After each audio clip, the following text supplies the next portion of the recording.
Mr. Clegg, thank you so much for giving NDTV some of your time. I know it's a busy morning for you. I want to start by actually asking you not an India-related question, but something on terror. A lot of the investigations pointing to the executioner of James Foley are talking about his British accent. We believe that there have been some leads and suspects that the British government is following. Can you give us a heads up on that?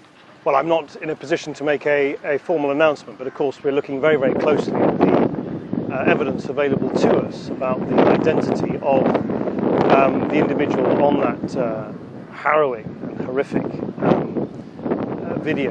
And of course, more generally, we are very concerned indeed about the problem of they are largely young people in larger numbers than anyone would wish, going from the United Kingdom to Syria, to Iraq, to become inculcated in the violence and conflict in those parts of the world, and also to become ever more extreme in their ideological views. And this is something which is not only of concern to us, it's of concern, of course, to those countries, and it's something that we will do everything we can to tackle. Okay. One of the reports that came in said that the person who is being sort of looked at is the son of an Egyptian militant who is under arrest by the US for embassy bombings in Tanzania. Can you confirm that? No, I'm not going to confirm one way or another, and we will make an announcement when we're in a position to do so. All right.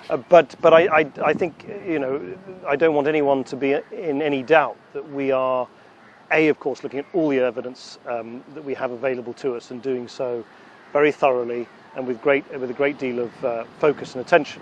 But secondly, that this issue of people travelling from the United Kingdom to those theatres of conflict, and then of course the great risk that they come back to inflict further violence and to exact further bloodshed on the streets of Britain, is now for us one of our very, very top security concerns in the British government. As you talk about what is now commonly known as homegrown terror, we know that Theresa May had also talked about very stringent new laws and rules that were going to be put in place even against people who preach violence, not only practice it. So Britain has had this history of radical clerics who've been preaching sermons and, as you said, indoctrinating British youth to go out there. What do you think are the dangers of this kind of law, and what do you think the benefits would be of these new rules? Well, Theresa May said she's looking at the case for further powers. I think it's important to remember we have very significant powers on the statute book already. We have passed a number of laws in recent years to make sure that the law enforcement agencies, the security services, have the powers they need to get the information they need and to counter some of the violent extremists that pose such a threat to us.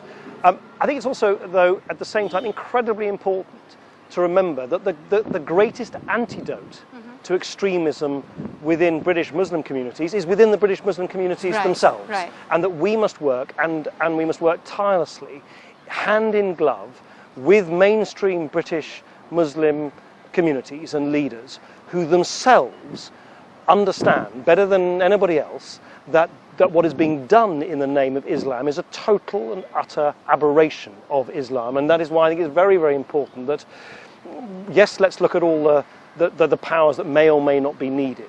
But I think the painstaking work of working in partnership with mainstream British Muslims themselves is perhaps the greatest thing we can do to try and address this tendency for too many young people to be attracted to some of these hateful ideologies. Okay, I want to actually now bring the attention back to the India relationship, because I know you're very short on time.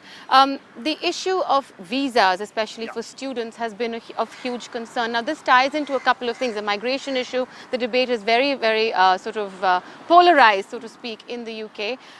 What are the assurances you're giving to Indian students? I know you're going to meet them at Delhi University later this evening as well, about their futures in the UK. Sure. I really, one of the many things I want to do during my visit is confront some myths. There is a myth, I think, that somehow decisions have been taken which mean that Britain has slammed the door shut to Indian students who wish to study in British universities or colleges, or that somehow we have tightened the requirements so much that it's almost impossible to study in Britain. None of that is true. There is no numerical limit whatsoever to the number of Indian students who want to study in British universities or colleges. 84% of all student visa applications by Indian students who want to study in Britain are approved. We have a very, very generous system in place. The costs are no greater than in other countries. You can work in Britain after you have graduated. Again, there is a myth that somehow that has been stopped. No, it hasn't. It is still available. We have said that yes, you need to receive a graduate wage, but as long as you can show you've got that after you've graduated, you can actually stay for up to 6 years working in the United Kingdom. And more than that, I've brought a number of universities and college leaders with me to make sure that the relationships between Indian colleges and universities and British colleges and universities are further strengthened. Right, Mr. Clegg, I know you're completely out of time, but thank you so much for giving NDTV some of your time. Pleasure having you with us. Thanks very much.